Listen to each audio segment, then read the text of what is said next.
کہے کہ ہمارا رب اللہ ہے، پھر اس پر جم جائے، ان پر فرشتوں کا نزول ہوتا ہے، نہ کوئی غم کرو نہ خوف، خوشیاں مناؤ جنت کی جس کا تم سے وعدہ کیا گیا تھا۔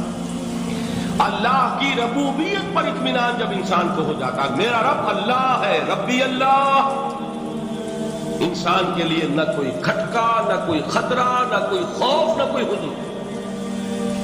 جو کچھ ہو رہا ہے کس کے اذن سے ہو رہا ہے؟ اللہ کے اذن سے۔ اللہ کے اذن کے بغیر پتا تک نہیں ہلتا۔ یہ کوئی اندھا بہرا مادہ نہیں ہے جس سے مجھے کوئی خوف ہو۔ اندھا بھینسا چلا رہا ہو اس سے تو ڈرنے کا ہر انسان کو ڈرنا چاہیے، نہ معلوم کس کو ٹکر مارنے، لیکن نہیں، اس کائنات کو چلانے والا ایک سمیع و بصیر خدا ہے۔ وہ جو میرا دوست ہے، میرا ولی ہے، اللہ ولی الذین آمنوا یخرجہم من الظلمات الی النور، اللہ اہل ایمان کا ولی ہے، ساتھی ہے، پشت پناہ ہے، مددگار ہے، حمایتی ہے۔ بتائیے جسے یقین ہو جائے کہ اللہ میرا مددگار، اللہ میرا محافظ، اللہ میرا پشت پناہ، اللہ میرا حمایتی، اس کے لیے کوئی خوف ہوگا؟ اس سے کوئی ڈر ہوگا؟ میں مثال دیا کرتا ہوں ایک بہت سادہ، پنجاب کے دیہات کی۔ تو بڑا چودھری ہے اور کوئی غریب کسان ہے، اس غریب کسان کے جانوروں کو ہر وقت اندیشہ ہوگا چوری کا، کوئی میری بھینس کھول کر نہ لے جائے، کوئی میرا بیل کھول کر نہ لے جائے۔ لیکن جس کے بارے میں یہ سب کو معلوم ہو کہ وہ جو بڑا چودھری ہے وہ اس کا دوست ہے، اس کی بچیا کو کوئی خوف ہوگا؟ اس کی بھینس پر کوئی ہاتھ ڈالے گا؟ اسے کوئی اندیشہ ہوگا؟ نہیں۔ کیوں؟ کہ وہ بڑا چودھری، بڑا اس کا یہاں کا سردار، جاگیردار، سب کو معلوم ہے وہ میرا دوست ہے، کوئی میرے خلاف اقدام نہیں کر سکتا۔ اس دنیا میں یہ چھوٹی سی بات اگر آپ کے دلی اطمینان اور سکون کا باعث بن سکتی ہے تو ذرا تصور کیجئے۔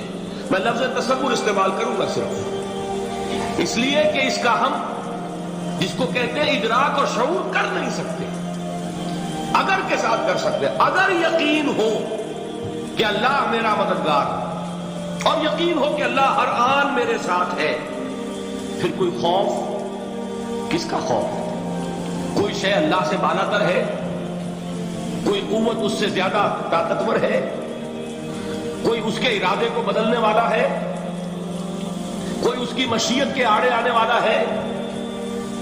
یہی بات ہے جو حضور نے فرمائی۔ یہ ایمان کا حاصل ہے لب لبا،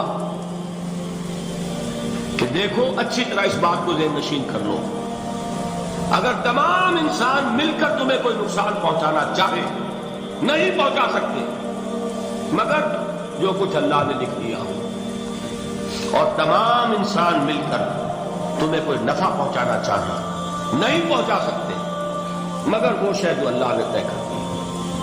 آپ پھر میں کہوں گا ذرا طاری کیجئے، اسے فرض کیجئے، اسے سوچئے۔ اگر اس حدیث پر ہمارا دل ٹھکا ہوا ہو تو کسی سے ڈر ہوگا؟ یہ مجھے نقصان نہ پہنچا دے، یہ میری رپورٹ خراب نہ کر دے، یہ میری انکریمنٹ نہ رکوا دے، یہ میرا یہ نہ بگاڑ دے، یہ میرا یہ نقصان نہ پہنچا دے۔ اس کا ڈر، اس کا ڈر، اس کا خوف، اس کی خوشامد، اس کے لیے جا کر طرح طرح سے اپنی عزت نفس کو ذلیل کروانا اس کے سامنے، یہ سب کچھ کیوں کرتا ہے انسان؟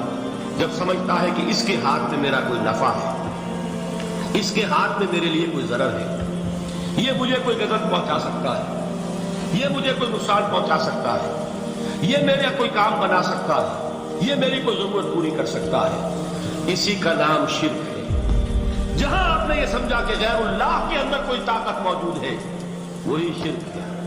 بتوں سے تجھ کو امید ہے، خدا سے نومیدی، مجھے بتا تو صحیح اور کافری کیا ہے؟ شرک تو یہ ہے۔ جس پر بھی تمہیں یہ خیال ہے، کلمہ ہے یہ کلمہ سوم، لا حول ولا قوت الا باللہ، ذرا اس پر دل کو کبھی اگر آپ تصور کریں، پھر فرض کریں، دل ٹھک جائے اس پر، کوئی طاقت نہیں۔ یہی بات تھی جو شیخ عبد القادر جیلانی رحمۃ اللہ علیہ نے اپنی وصیت میں اپنے بچے سے کہی.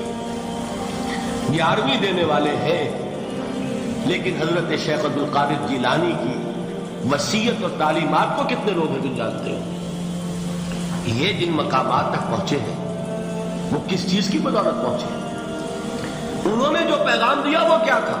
اے میرے بچے، جس طریقے سے قرآن مجید میں حضرت لقمان کی نصیحتیں جو ہے نقل کر دی گئی ہیں، میں یہ عرض کروں گا بالفرض اگر قرآن حضرت عبد القادر جیلانی کے بعد نازل ہوا ہوتا تو شیخ عبد القادر کی یہ نصیحتیں بھی قرآن میں درج ہوتی. اتنی اونچی نصیحتیں ہیں.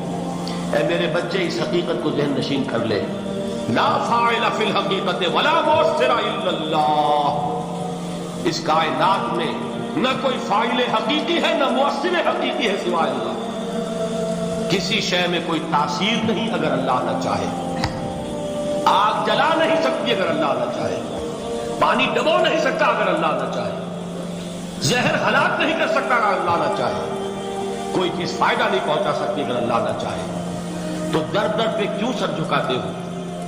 در در پر کیوں جب عیسائی کرتے ہو؟ سب کے سامنے کیوں ہاتھ پھیلاتے ہو؟ ایک اللہ سے مانگو، ایک اللہ کے سامنے زمین پر اپنی جبین رکھو. لا فاعل فی الحقیقت ولا مؤثر الا اللہ. نظر آتا ہے ہمیں کہ پانی پیاس بجھا دیتا ہے. پیاس بجھانے کی صلاحیت پانی میں نہیں ہے، اللہ کے اذن سے.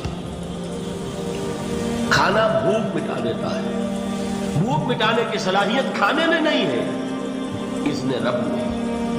دیکھیے یہی یقین تھا. حضرت موسیٰ علیہ السلام کا واقعہ یاد کیجئے. سامنے سمندر آ گیا ہے، قوم دیکھتی ہے پیچھے کہ گرد و غبار کا طوفان. معلوم ہوا کہ فرعون اپنے لشکر سمیت آ گیا. لشکر جب چلتا تھا تیز رفتاری کے ساتھ تو گرد و غبار کا جو طوفان اٹھتا تھا اس کا تصور کیجیے. اور لمحہ بلمحہ وہ قریب آ رہا ہے. پوری قوم نے کیا کہا؟ اے موسیٰ انا لمدرکون، اے موسیٰ ہم کو پکڑے گئے.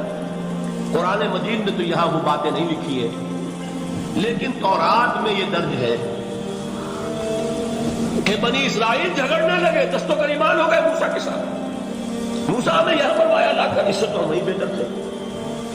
وہاں کھانے کو ملتا تھا، زندگی تو تھی، بیگار ہم کر رہے تھے، موت تو نہیں تھی. اب جو کچھ ہوگا اس کا تصور کرو، جس طریقے سے ہمارے ٹکڑے اڑائے جائیں گے. تو لڑ رہے ہیں حضرت موسیٰ علیہ السلام سے. یہ تورات کی تفصیل ہے. قرآن میں صرف اتنا آیا ہے، پریشان ہو کر انہوں نے کہا انا لمدرکون، موسیٰ کو پکڑے گئے. اس وقت موسیٰ کا جواب کیا ہے؟ کلا ان معی ربی سیہدین. نہیں، میرے ساتھ میرا رب ہے، وہ راستہ دے گا. بتائیے کہاں راستہ نظر آ رہا ہے؟ یہ ہے ایمان بالغیب. راستہ نظر نہ آئے تب اللہ پر یقین ایمان ہے. جیب میں پیسے ہوں اور تب دل کو اطمینان ہے تو ایمان کس پر ہوا؟ پیسے پر، اللہ پر نہیں. جب وسائل و ذرائع نہ ہو اور پھر یقین ہو کہ اللہ مسبب الاسباب ہے، وہ اسباب کا پابند نہیں ہے، وہ اسباب کا محتاج نہیں ہے، اسباب اس کے محتاج ہے. اگر یہ یقین ہے تو اللہ پر ایمان ہے. یہ نہیں ہے تو تمہارا ایمان اسباب پر ہے، وسائل پر ہے، ذرائع پر ہے، مادیات پر ہے، اللہ پر نہیں. اس وقت کہاں راستہ تھا؟ کوئی راستہ تھا؟ سمندر ہے اور ادھر سے لشکر آ گیا ہے. کلا ان معی ربی سیہدین. اب دیکھیے ایمان کہہ دینا آسان ہے، ہوا معکم اینما کنتم، جہاں کہیں بھی تم ہوتے ہو اللہ تمہارے ساتھ ہوتا ہے. لیکن اس کا یقین قائم ہو جائے تو زمین و آسمان کا فرق